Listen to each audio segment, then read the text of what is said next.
समाज प्रतिष्ठान यांच्या वतीनं महेंद्र शिंदे साहेबांचा सन्मान होता। त्याचबरोबर या ठिकाणी माळीनगरचे काय ग्रामस्थ आलेले आहेत। माळीनगरचे ग्रामस्थ यांना विनंती आहे की आपण या ठिकाणी याचे चरणाची धूळ माझी शिकवायला तात आमच्या दिघे हे बघ फुलाच्या माध्यमातून व्यवसाय करत असते आणि हाराचं एक वैशिष्ट्य आहे, हा हार हा विजयाचा हार म्हणून या व्यासपीठावरती घातला जातो। सुनील तात्या आपल्याला विनंती आपण दोघांच्या मध्ये उभं राहायचं आहे। मुंडेवाडी आणि माळीनगरचे ग्रामस्थ यांच्या वतीने या ठिकाणी हा विजयाचा हार साहेबांना अर्पण करण्यात येत आहे। प्रचंड टाळ्याच्या गजरामध्ये आपण या सत्काराचा स्वीकार करायचा आहे, सत्काराला दाखवायचा आहे।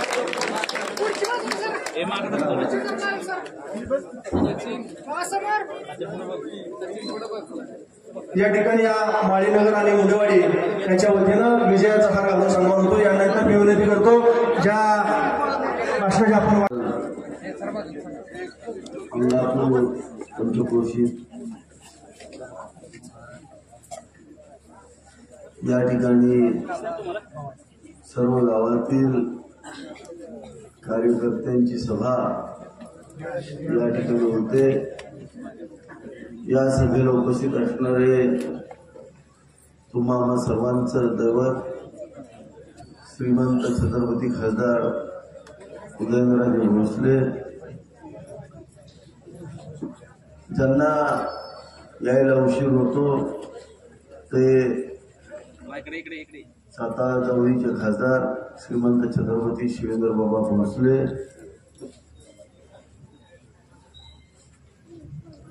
सुनील तात्या, रवी साळुंखे, जिल्हा प्रमुख आमचे जाधव साहेब, सर्वच पार्टीचे प्रमुख संतोषदादा बाबा, सगळ्यांची नावं घेणं गर्वप्राप्त आहे।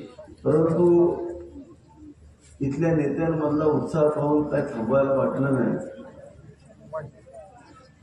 प्रत्येक जण तलवारीला धार लावून 20 तारखेची वाट बघतोय। अशा परिस्थितीमध्ये प्रवीण तर मला वाटलं इथं उडी मारून डायरेक्ट लासवण्याला जाऊन काय करतो तर माईक मधलं होते आता चाललायच असं वाटत। म्हणजे असा अंगात करंट आलाय प्रत्येकाच्या। आमचे म्हातारे आता आमचे गणसे वगैरे कशी घोषणा देत होते बैला तरी म्हणजे अंगात या वयात पण येत।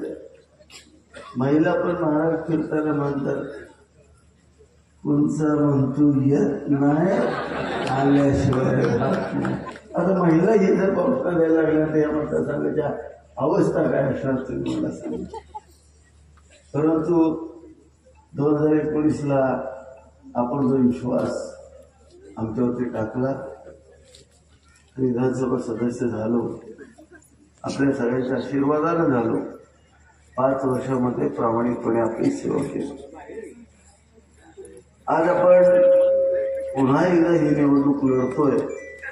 या राज्याचे मुख्यमंत्री सन्माननीय एकनाथजी शिंदे साहेब, देवेंद्रजी फडणवीस साहेब आणि अजितदादा पवार साहेबांच्या माध्यमातून लढतोय। ही महायुती अभेद्य आहे। त्या महायुतीच्या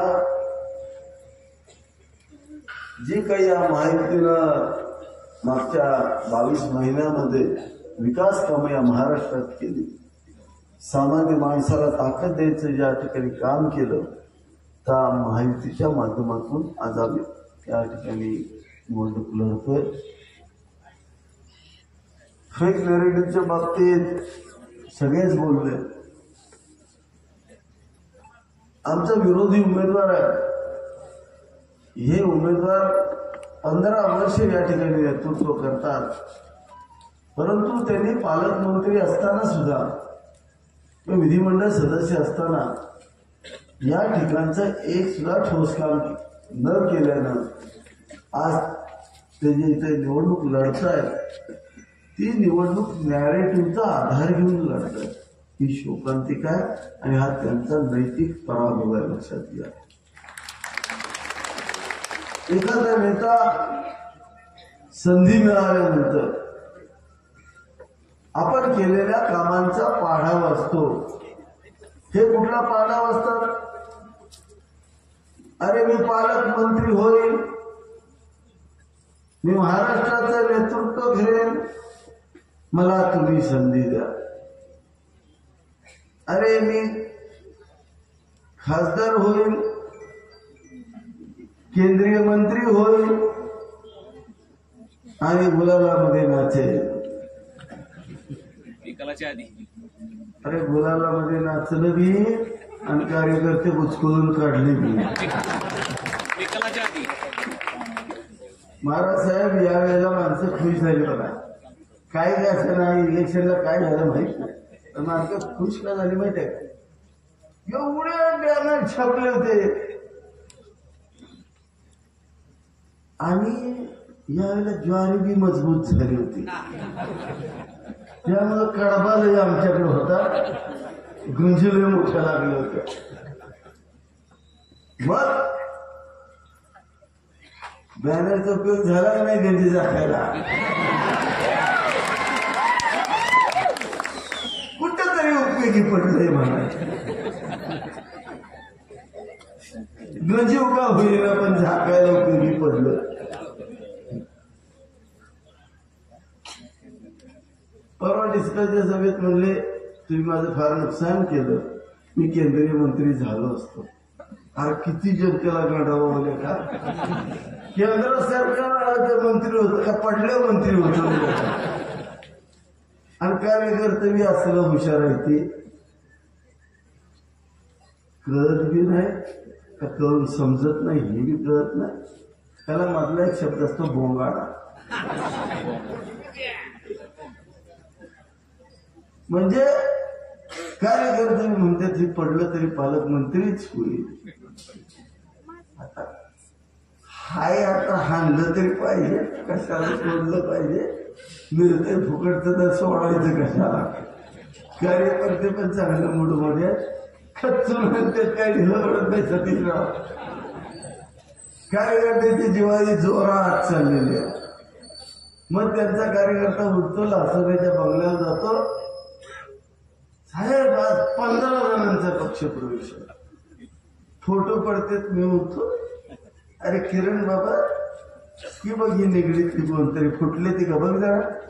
अहो सगळी आपली नव्हती, त्यांचीच आहे ती. मग जाऊ दे, कालच्याला बाबा एकाला आकाशी तरी आपल्या त्यांच्या कार्यकर्ते दुष्परी झाली, आपल्याला जाऊ दे बघायचं. म्हणजे ज्या नेत्याला स्वतःचा कार्यकर्ता ओळखता येत नसेल ते काय नेतृत्व करू शकतो ते मला सांगा. एक उदाहरण देतो. परवा एक पक्षप्रवेश झाला आमच्या वडिलांचा एका नेत्याने पक्षप्रवेश केला. म्हणलं काय पक्षप्रवेश करतो? साहेब मी मागच्या आठवड्यात त्यांच्याकडे गेलो होतो आणि त्यांना एकच प्रश्न विचारला, साहेब मी गेले 15 वर्ष तुमच्या गाडीत फिरतो. हो रे, तू फिरतोस ना? साहेब फक्त माझं नाव सांगा. नाही सांगू शकले. त्यांना म्हणले रामकृष्ण हरी. बोलले म्हणजे काय? चाललाय पुढच्या आमदाराकडं रामकृष्ण हरी, तुम्हाला जेव्हा म्हणाल तेव्हा चाललाय पुढं, एवढं तुम्ही लक्षात ठेवा. त्याला आणि आमच्याकडं कामाला सुरुवात केली. सांगायचा उद्देश एकच आहे, राजकारण होतं जातं, विकास कामं होतच जातात, पण ज्यांच्या जीवावरती तुम्ही उभं राहता ना त्याला हृदयातनं प्रेम द्यावं लागतं. लक्षात घ्या, कार्यकर्ता वापरायचा नसतो तर कार्यकर्त्यासाठी स्वतःला शिजवायचं असतं.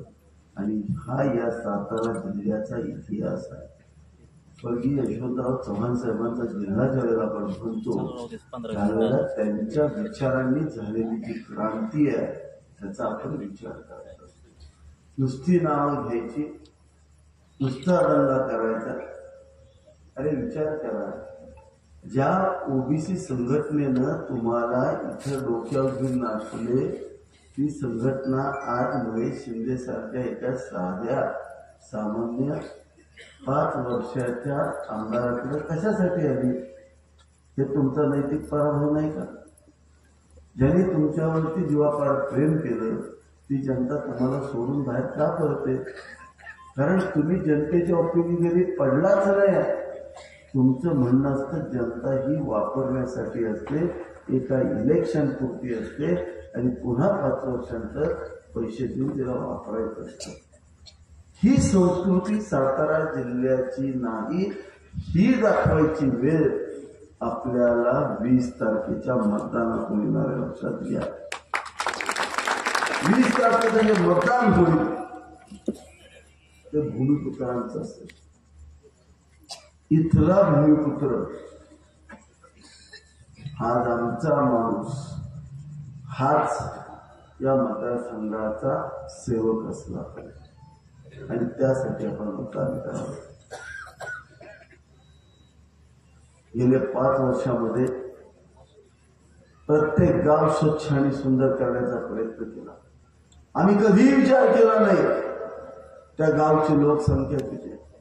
अरे माहीनगरसारखं गाव, मुंडेवाडीसारखं गाव, अरे स्वातंत्र्य मिळून किती वर्षांनी, 75 वर्षांच्या आधी त्या ठिकाणी रस्ता नव्हता. मुंडेवाडीचं मतदान 90, 1,10,00,000 रुपयाचा चकाचक रस्ता करून दिला. कधी विचार केला किती पैसे द्यायचे असतात.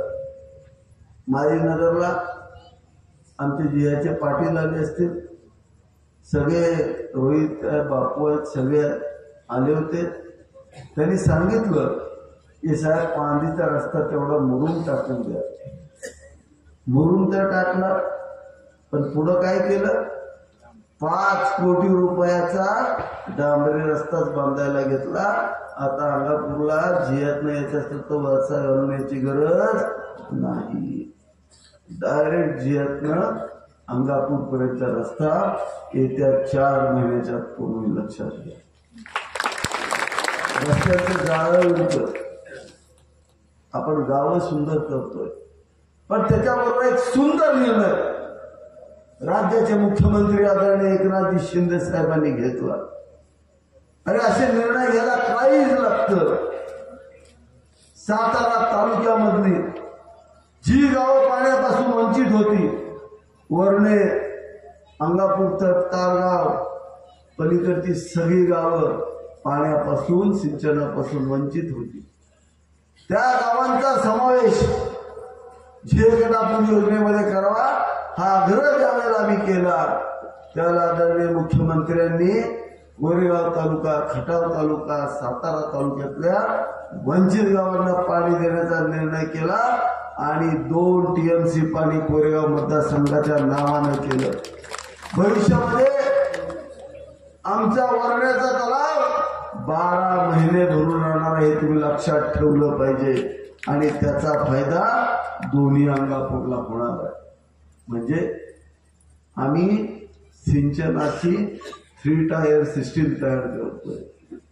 एका बाजूला डोंगराच्या कडेला मोठे तलाव बांधायचे, गावाच्या डोक्यावरती तलाव बांधायचे आणि त्या तलावामध्ये एवढं पाणी साठवायचं की त्याचा जो ओढा आहे, त्या उगमाची जी ओघळ आहे ती 12 महिने व्हायली पाहिजे आणि त्याच्या खाली असणाऱ्या सगळ्या विहिरींना 12 महिने पाणी राहिलं पाहिजे. दुसरी सिस्टीम जी पाईपलाईन तासगाव उपसा सिंचन योजनेची येणार आहे त्याचा टी 15 एकराला 1 टी अशा पद्धतीची सिस्टीम असणार. आणि तिसरी आम्ही या ठिकाणी कॅनॉलद्वारे पाणी देणार अशी 3 टायर सिस्टीम असणारा कोरेगाव मतदारसंघ महाराष्ट्रातला पहिला मतदारसंघ आहे. मी तुम्हाला अभिमानानं सांगतो, जरी माझं पद छोटं असलं तरी सुद्धा हा मतदारसंघ 98% सिंचनाखाली आणण्याचं काम आपण केलं आणि त्यासाठी 2,500 कोटी रुपयाचा निधी आपण राज्य सरकारच्या वतीनं आदरणीय मुख्यमंत्री देवेंद्र फडणवीस साहेबांच्या माध्यमातून या ठिकाणी आणला. प्रचंड शक्ती आज शेतकऱ्याला देण्याचं आम्ही काम करतोय. त्याचबरोबर एक संकल्प केलाय की आमच्या सगळ्या तरुणांना रोजगार ह्याच मतदारसंघामध्ये मिळाला पाहिजे. त्यासाठी 7,000 युवकांना नोकरी देण्याचं स्वप्न आम्ही पाहिलेलं आहे. ते येत्या 5 वर्षात पूर्ण करणार हा शब्द गणेशाच्या साक्षीनं मी प्रचंड मोठ्या प्रमाणात आम्ही कारखानदारी आणतोय आणि हा मतदारसंघ बदलतोय. हे आमचं स्वप्न आहे. आपण सगळ्यांनी खूप मोठी आणि चांगल्या गोष्टीचा निर्णय केला आणि श्रीमंत छत्रपती उदयनराजे भोसलेंना खासदारकीला दिल्लीला पाठवण्याचा मोदी साहेबांबरोबर काम करण्याचा या ठिकाणी निर्णय केला.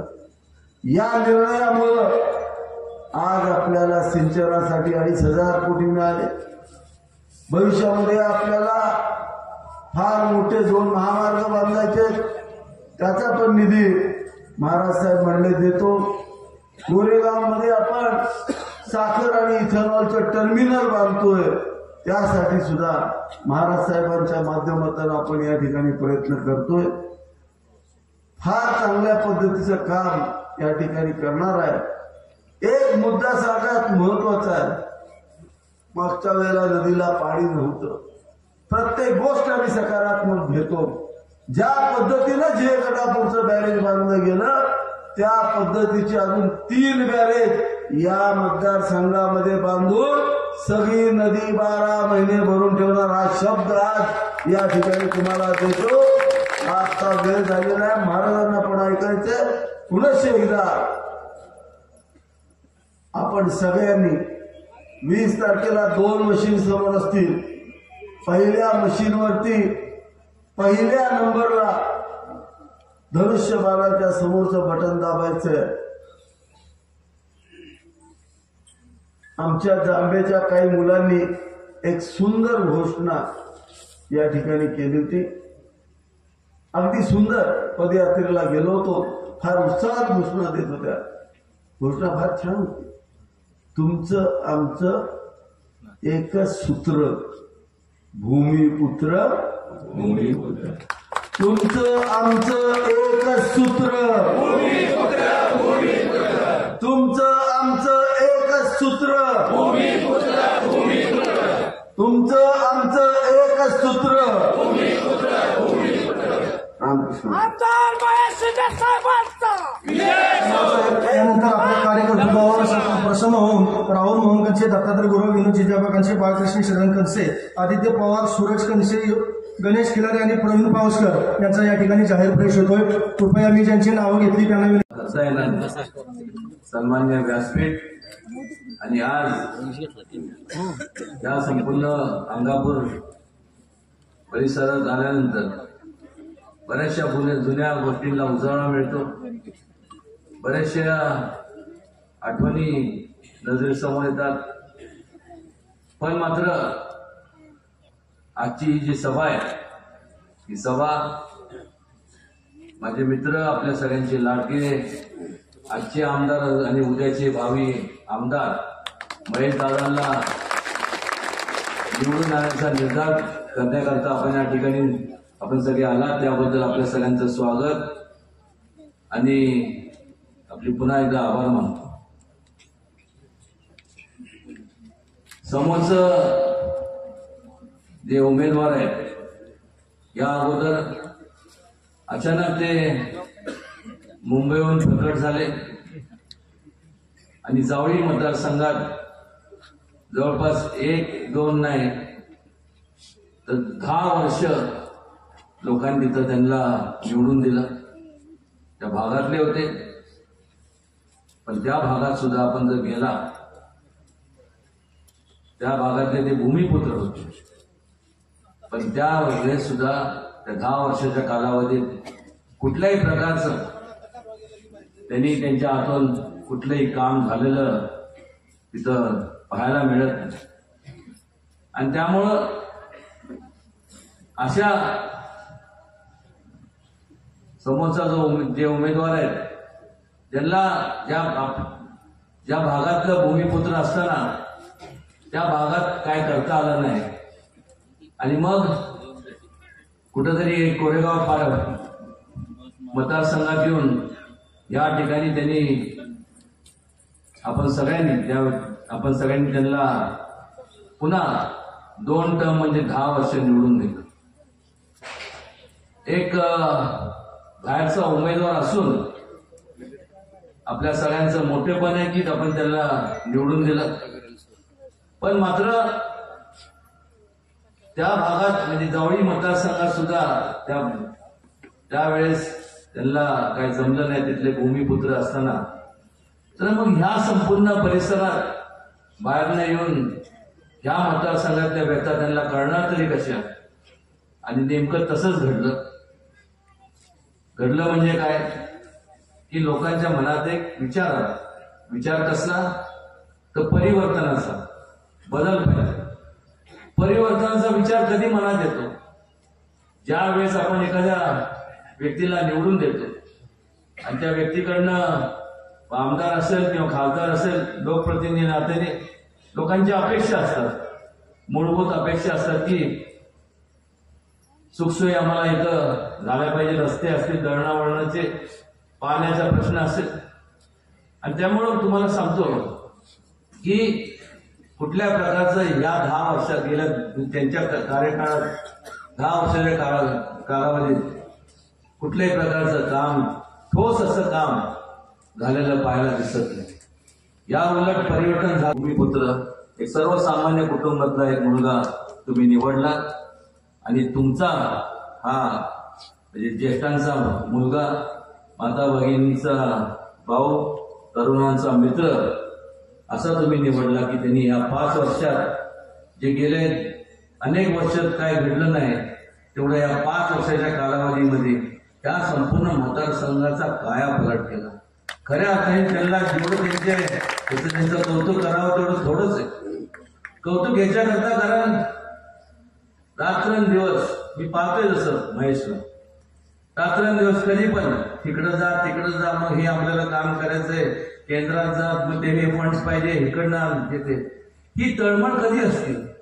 जेव्हा हिथून लोकांनी आपल्याला निवडून दिलं असतं, हिथून जेव्हा वाटतं त्यावेळेसच ती तळमळ निर्माण होते.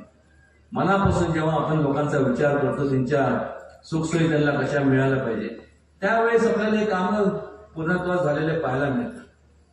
मला माहिती आहे की आता परवा दिवशी ह्या संपूर्ण सकाळी त्या भागात होतो, कोरेगावला सभा होती.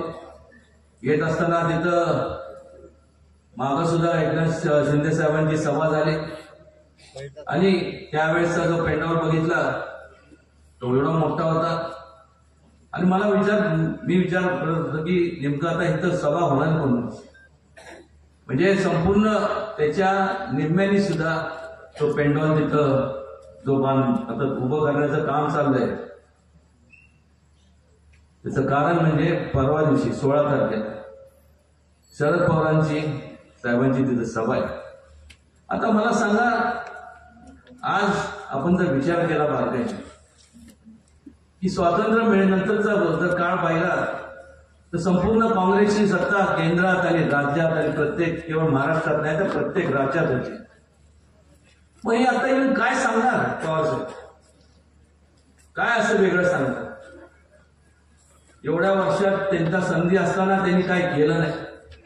कृष्णा खोरेची जी संकल्पना आहे, मला अजून आठवतं, आपण सगळ्यांनी मला आशीर्वाद दिले. मी जेव्हा निवडून गेलो आमदार, ह्या मतदारसंघातनं पूर्वीचा सातारा मतदारसंघ होता, त्यावेळेस एक मला नेहमी वाटायचं की संपूर्ण जो दुर्लक्षित भाग आहे, जिथं पाण्यापासून लोक वंचित आहेत, त्या लोकांना त्यांच्यावर वावरात जर पाणी गेलं नाही तर त्या कुटुंबांची आणि त्या लोकांची प्रगती होणार नाही, त्यांच्या आर्थिक उन्नतीत वाढ होणार नाही.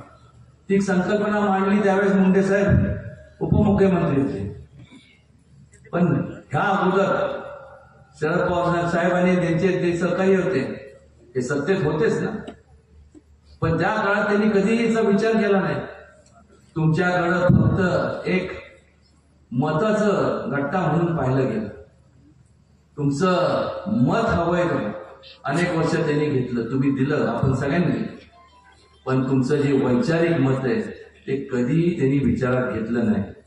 जे तुम्हाला वाटत होतं की यांच्याकडनं ह्या अपेक्षा करा, त्यामुळं फार काय जास्त मला नाही वाटत 16 तारखेला जे होणार आहे ते काय पूर्वीचं गायला नसणार तेच सांगणार.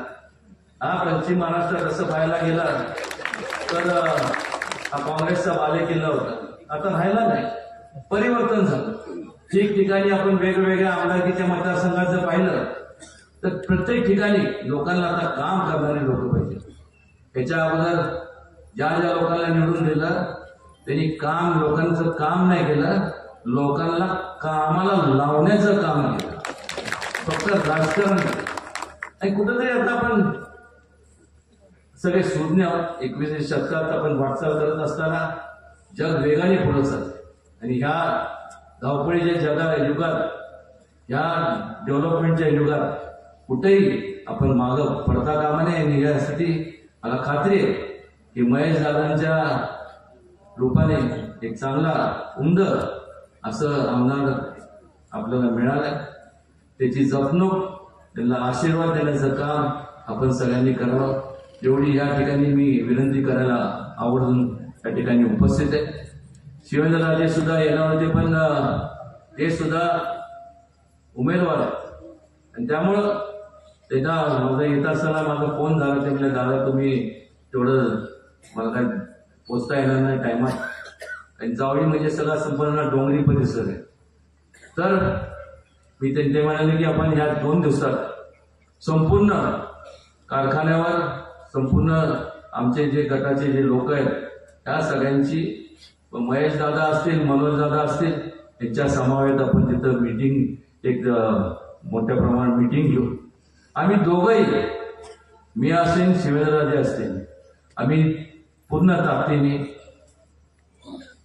महेश शिंदेच्या आणि मनोज गोरपडेंच्या पाठीशी आहोत एवढं खात्री बाळगतो. माझे मित्र चंद्रकांत जाधवांनी, जुना मित्र, गोष्ट चांगली सांगितली, मी आपलं बघत होतो, राजाची गोष्ट सांगितली. झोळी, हा निश्चित झोळी तर आहेच, का नाही, आम्ही झोळी घेऊन फिरतो. झोळी ह्याच्याकरता की तुमच्या प्रेम त्याच्यात जमा करण्याची, त्याकरता आम्ही झोळी घेऊन फिरतो. आणि त्याचं परतफेड म्हणून कामाच्या रूपाने महेश दादा असतील, शिवेंद्रराजे असतील आणि मी, आम्ही निश्चितपणे आमच्या परीने जे म्हणून करावं लागेल ते आम्ही करू. पण त्याच पुढं यांनी जाऊन सांगितलं म्हाताऱ्याने की ते राजा, आता म्हणलं माझं काय खरं नाही. मी म्हणलं आता म्हणजे माझं बद्दल बोलतोय तुम्ही काळजी करून नका, अजून आहे ओके मध्ये.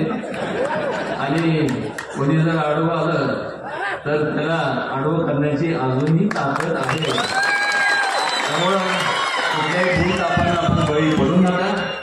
दादागिरीने हे जग चालत नाही, कधीच चाललं नव्हतं. जग चालतं आदर भावाच्या मुळं आणि प्रेमामुळं आपण लोक एकत्र करू शकतो. आणि आज आपण जे सगळे जमलेलो आहोत, 2 गोष्टी असतात बारकाईने सांगतो त्याला.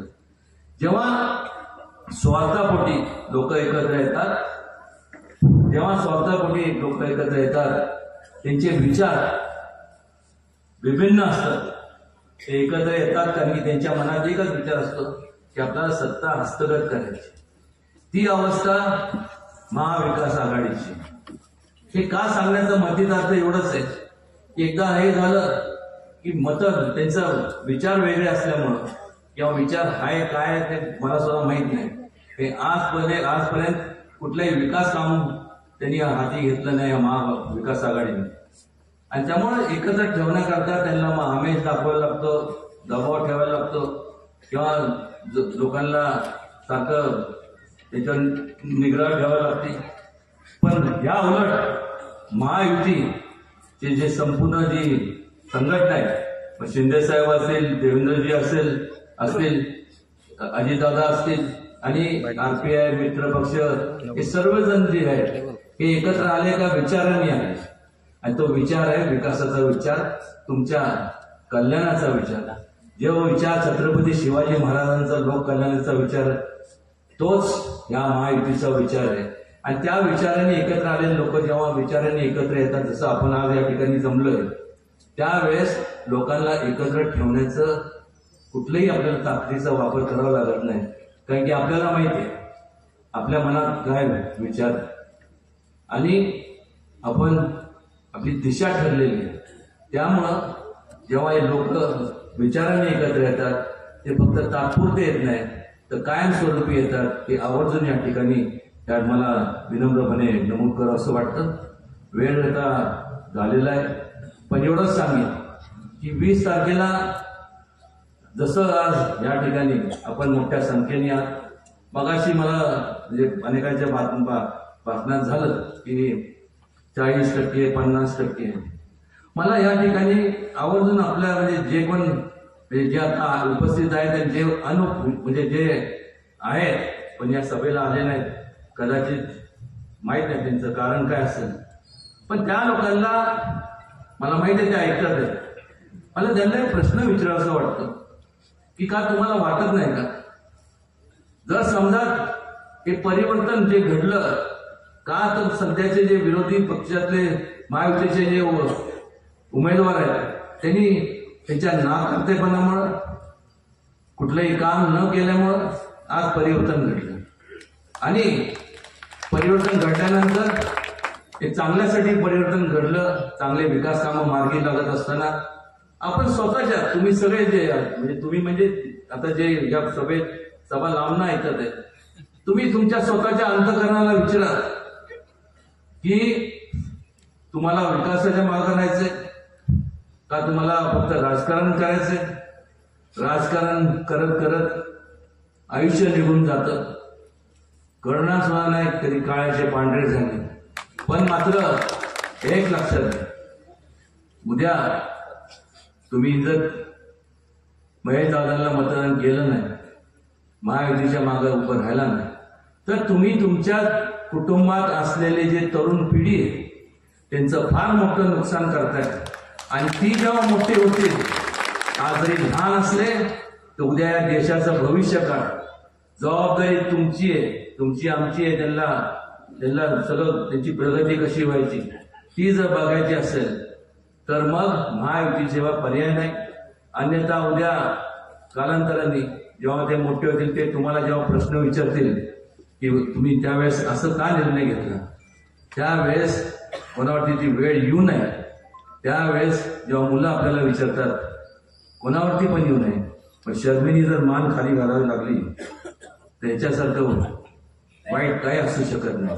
त्यामुळे त्या भविष्यकाळाचा विचार करून तुमच्या आणि तुमच्यापेक्षा जास्त तुमच्या कुटुंबातले जे तरुण मुलं आहेत त्यांचा विचार करता महेश दादांना मोठ्या संख्येने आपण निवडून द्यावं आणि जास्तीत जास्त मोठ्या मताधिक्याने त्यांना निवडून दिल्यानंतर मला खात्री आहे की त्यांच्यावरती मोठी जबाबदारी दिली जाईल, ज्याच्या माध्यमातून अजूनही वेगाने मोठ्या प्रमाणात या संपूर्ण भागाचं या मतदारसंघाचं त्यांच्या हातून काम घडेल याबद्दल माझ्या मनात तीळ मात्र शंका नाही. ईश्वरचरणी प्रार्थना करतो की आपल्या सर्वांचं त्यांना आशीर्वाद आपण मोठ्या प्रमाणात द्या. आणि पुन्हा एकदा या ठिकाणी आपल्या सगळ्यांचं मला इथं आल्यामुळं आपल्या सगळ्यांचं दर्शन झालं. आपल्या या उपस्थितीमुळं मी स्वतःला धन्य झालं असं समजतो. आणि पुन्हा एकदा आपल्या सगळ्यांचे आभार मानतो. धन्यवाद.